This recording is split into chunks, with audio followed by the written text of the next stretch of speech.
അധ്യായം 11. ഏറ്റവും പുറത്തുള്ള ഇരുട്ട്.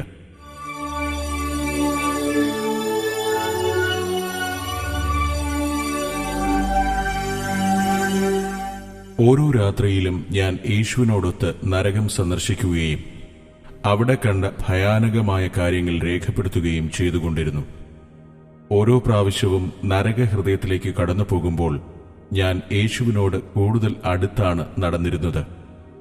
അവിടെ എനിക്ക് അനുഭവപ്പെട്ട ഭീകരസത്യങ്ങൾ എന്നെ വീണ്ടും വീണ്ടും ഭയചകിതയാക്കി. അതോടൊപ്പം തന്നെ നിത്യനരകത്തിലേക്ക് യാത്രയാകുന്ന ആത്മാക്കളെ രക്ഷപ്പെടുത്തുവാനുള്ള വ്യഗ്രതയും എന്നിൽ അധികമായി തുടങ്ങി. എന്നാൽ ദിവ്യമായ കൃപയിൽ കൂടി മാത്രമേ എനിക്ക് തിരിച്ചു വരുവാൻ കഴിഞ്ഞുള്ളൂ. ഞങ്ങൾ ഒരു പറ്റം പിശാചുക്കളുടെ മുന്നിലെത്തി.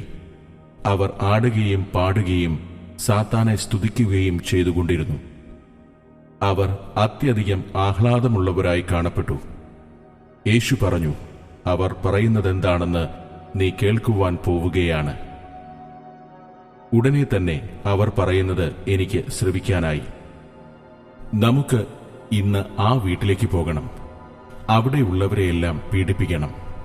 ഈ കാര്യം ഭംഗിയായി ചെയ്താൽ നമ്മുടെ അധിപനായ സാത്താനിൽ നിന്നും നമുക്ക് ശക്തി ലഭിക്കും. അവരെ രോഗികളാക്കുകയും അവർക്ക് ധാരാളം മനോവേദന വരുത്തുകയും വേണം. അവർ അട്ടഹസിച്ചു. സാത്താനെ സ്തുതിക്കുന്ന തിന്മയുടെ ഗാനങ്ങൾ ആലപിച്ചുകൊണ്ട് അവർ വീണ്ടും നൃത്തം വയ്ക്കാൻ ആരംഭിച്ചു. യേശുവിൽ വിശ്വസിക്കുന്നവരെ വളരെ സൂക്ഷ്മതയോടെ കൈകാര്യം ചെയ്തില്ലെങ്കിൽ അവർ നമ്മെ പുറത്താക്കും. ഒരു പിശാച് മുന്നറിയിപ്പ് നൽകി. അതെ, യേശുവിന്റെ നാമത്തിൽ നമുക്ക് ഓടിപ്പോകേണ്ടി വരും. മറ്റൊരുവൻ പ്രതിവചിച്ചു. അതിന് യേശുവിൽ വിശ്വസിക്കുന്നവരും അവന്റെ നാമത്തിന്റെ ശക്തി അറിയുന്നവരുമായ ആളുകളുടെ അടുത്തേക്കല്ലല്ലോ നാം പോകുന്നത്. അക്കൂട്ടത്തിലുണ്ടായിരുന്ന മറ്റൊരു പിശാച് പറഞ്ഞു. ഉടനെ തന്നെ കർത്താവ് തന്റെ ദൂതന്മാരെ വിളിച്ച് ഇപ്രകാരം കൽപ്പിച്ചു, എന്റെ ജനത്തെ ഈ ദുഷ്ടപിശാചുക്കളിൽ നിന്നും രക്ഷിക്കുക. അവന്റെ പ്രവർത്തനങ്ങൾ പ്രബലപ്പെടുവാൻ അനുവദിക്കരുത്. സാത്താന്റെ ദുഷ്ടപദ്ധതികളിൽ നിന്നും മനുഷ്യരെ വിടുവിക്കുവാൻ അവർ എന്നിൽ വിശ്വസിക്കുന്നവരല്ലെങ്കിൽ പോലും ഞാൻ എന്റെ ദൂതന്മാരെ നിയോഗിച്ചിട്ടുണ്ട്. കർത്താവ് എന്നെ സമാധാനിപ്പിച്ചു. ഭൂമിയിലും ആകാശത്തും പ്രവർത്തന നിരതരായിരിക്കുന്ന അനേകം പിശാചുക്കളുണ്ട്. അവരിൽ ചിലതിനെ മാത്രമേ ഞാൻ നിനക്ക് കാണിച്ചു തന്നിട്ടുള്ളൂ. മറ്റുള്ളവയെ നിനക്ക് കാണുവാൻ സാധ്യമല്ല. അവ എല്ലായിടവും പ്രവർത്തിക്കുന്നു. അതിനാലാണ് സുവിശേഷ സത്യം എല്ലാ വ്യക്തികളോടും അറിയിക്കേണ്ടത്. സത്യം മനുഷ്യനെ സാത്താന്യമായ എല്ലാ ബന്ധനങ്ങളിൽ നിന്നും സ്വതന്ത്രമാക്കുന്നു. അങ്ങനെ സ്വതന്ത്രമാക്കപ്പെട്ടവരെ എല്ലാ തിന്മകളിൽ നിന്നും ഞാൻ കാത്തുരക്ഷിക്കും. സ്വർഗത്തിലും ഭൂമിയിലും സകല അധികാരവും എന്റെ പക്കലാണ്. എന്റെ നാമത്തിൽ സ്വാതന്ത്ര്യവും മോചനവുമുണ്ട്. എനിക്ക് സ്വർഗത്തിലും ഭൂമിയിലും എല്ലാ അധികാരവുമുണ്ട്. അതിനാൽ സാത്താനെ ഭയപ്പെടേണ്ട കാര്യമില്ല. ദൈവത്തെ ഭയപ്പെടുക. കർത്താവ് ധൈര്യപ്പെടുത്തി. വീണ്ടും യാത്രയായ ഞങ്ങൾ ചെന്നെത്തിയത് ഭീമാകാരനും കറുത്തിരണ്ടവനുമായ ഒരു മനുഷ്യന്റെ അടുത്തായിരുന്നു. അയാൾ അന്ധകാരത്താൽ ആവൃതനായിരുന്നു. തന്റെ ഇടതുകൈയിൽ എന്തോ പിടിച്ചിരുന്നു. ഈ സ്ഥലത്തിന് ഏറ്റവും പുറത്തുള്ള ഇരുട്ട് എന്നാണ് പറയുക. യേശു എനിക്ക് പറഞ്ഞു തന്നു. അത്യഗാധമായ നിരാശയിൽ നിന്നും ഉയർന്ന കരച്ചിലും പല്ലുകടിയും എനിക്ക് ശ്രവിക്കുവാൻ കഴിഞ്ഞു. അതിനു മുൻപ് മറ്റൊരിടത്ത് വെച്ച് എനിക്ക് ഇത്രമാത്രം നിരാശ അനുഭവപ്പെട്ടിരുന്നില്ല. ഞങ്ങളുടെ മുൻപിൽ നിന്നിരുന്ന രൂപത്തിന് ചിറകുകളൊന്നും ഉണ്ടായിരുന്നില്ല. ഏകദേശം 30 അടി ഉയരം തോന്നിക്കുന്ന ആ രൂപം തന്റെ ഇടത്തുകൈയിൽ വലിയൊരു തളിക പിടിച്ചിരുന്നു. അയാൾ അത് അല്പം ഉയർത്തിയ ശേഷം അത് എറിയുവാൻ തയ്യാറെടുക്കുന്നത് പോലെ സാവധാനം തിരിയുന്നു. ആ തളികയുടെ മധ്യഭാഗത്തായി അഗ്നി ആളിക്കത്തിയിരുന്നുവെങ്കിലും അതിന്റെ പാർശ്വങ്ങളിൽ അന്ധകാരം തളം കെട്ടി നിന്നിരുന്നു. രൂപം തന്റെ ശക്തി മുഴുവൻ ഉപയോഗിച്ച് എറിയുന്നതിനു വേണ്ടി തളിക പുറകുവശത്തേക്ക് നീട്ടിപ്പിടിച്ചിരുന്നു. ഈ ഭീമാകാരൻ ആരാണെന്നും അയാൾ എന്ത് ചെയ്യാൻ പോകുകയാണെന്നും അതിശയിച്ച് ഞാൻ നിൽക്കുമ്പോൾ കർത്താവ് എന്നോട് പറഞ്ഞു, ഇത് ഏറ്റവും പുറത്തുള്ള ഇരുട്ടാണ്. രാജ്യത്തിന്റെ പുത്രന്മാരെ ഏറ്റവും പുറത്തുള്ള ഇരുട്ടിലേക്ക് തള്ളിക്കളയും. അവിടെ കരച്ചിലും പല്ലുകടിയും ഉണ്ടാകും എന്നിങ്ങനെ ഞാൻ നിങ്ങളോട് അരുളി ചെയ്തിട്ടുള്ളത് ഓർത്തുകൊള്ളുക. ഇവിടെയുള്ളവർ നിന്റെ ദാസന്മാരാണെന്നാണോ നീ പറയുന്നത്? ഞാൻ അത്ഭുതപ്പെട്ടു. യേശു പറഞ്ഞു, അതെ. ഞാൻ എന്റെ വേലയ്ക്കായി വിളിച്ച ശേഷം എന്നെ വിട്ട് തിരിഞ്ഞുപോയ ദാസന്മാർ എന്നേക്കാൾ അധികം ലോകത്തെ സ്നേഹിച്ച് തങ്ങളുടെ ജീവിതത്തെ പാപത്താൽ മലിനമാക്കിയവരാണ്. അവർ വിശുദ്ധിക്കും സത്യത്തിനും വേണ്ടി നിലകൊണ്ടില്ല. എന്നെ സേവിക്കുവാൻ ആരംഭിച്ചിട്ട് പിന്തിരിയുന്നതിനേക്കാൾ എന്നെ ഒരിക്കലും അറിയാതിരിക്കുന്നതാണ് നല്ലത്.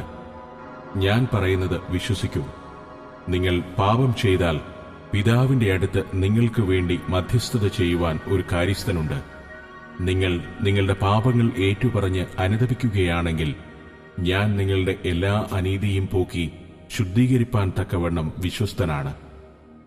എന്നാൽ നിങ്ങൾ അനുതപിക്കുന്നില്ലെങ്കിൽ നിങ്ങൾ നനയ്ക്കാത്ത നാഴികയിൽ ഞാൻ വരികയും അവിശ്വാസികളുടെ കൂടെ നിങ്ങളെ ഏറ്റവും പുറത്തുള്ള ഇരുട്ടിലേക്ക് തള്ളിക്കളയുകയും ചെയ്യും.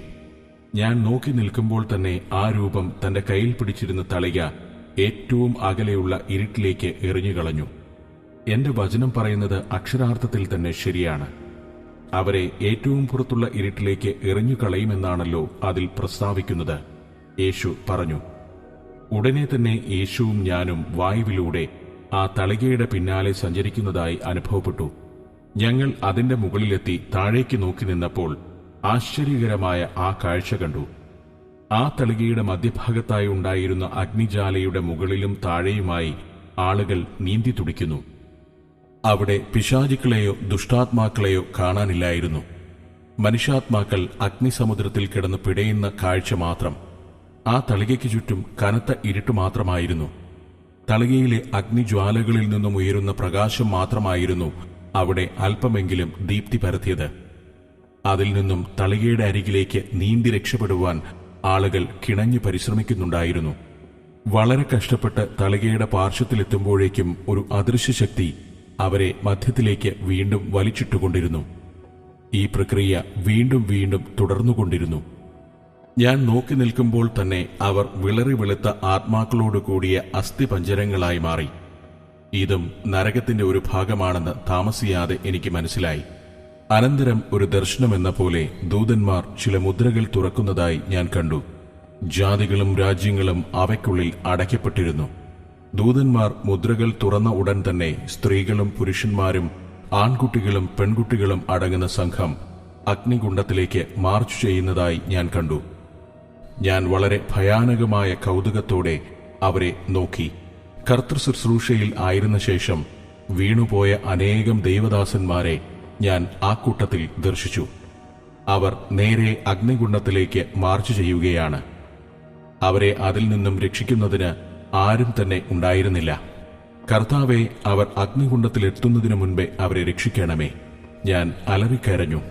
എന്നാൽ യേശുവിന്റെ മറുപടി ഇപ്രകാരമായിരുന്നു: കുഞ്ഞേ, ഞാൻ പറയുന്നത് ചെവിയുള്ളവൻ കേൾക്കട്ടെ. കണ്ണുള്ളവൻ അത് ദർശിക്കുക തന്നെ വേണം. നീ പാപത്തിനും തിന്മയ്ക്കുമെതിരെ ശബ്ദമുയർത്തി കരയുക. എന്റെ നാമത്തെ യഥാർത്ഥമായി വിളിച്ചപേക്ഷിക്കുവാനും എന്നെ വിശ്വസ്തയോടെ പിന്തുടരുവാനും എന്റെ ജനത്തെ ഉദ്ബോധിപ്പിക്കുക. അവരെ ഈ ഭയാനകമായ നരകത്തെപ്പറ്റി ബോധവാന്മാരാക്കുന്നതിനു വേണ്ടിയാണ് ഞാൻ നിന്നെ ഈ സ്ഥലത്തുകൂടി നടക്കുമാറാക്കിയത്. എന്നാൽ ചിലർ നിന്റെ വാക്ക് വിശ്വസിക്കുകയില്ലായിരിക്കാം. മനുഷ്യരെ നരകത്തിലേക്ക് തള്ളിക്കളയുവാൻ തക്കവണ്ണം ദൈവം അത്ര ദുഷ്ടനൊന്നുമല്ല എന്നവർ പറഞ്ഞേക്കാം. എന്നാൽ എന്റെ വചനം സത്യമാണെന്ന് അവരോട് പറയുക. ഭീരുക്കളുടെയും അവിശ്വാസികളുടെയും ഓഹരി കത്തുന്ന തീപ്പൊയ്കയത്രേ.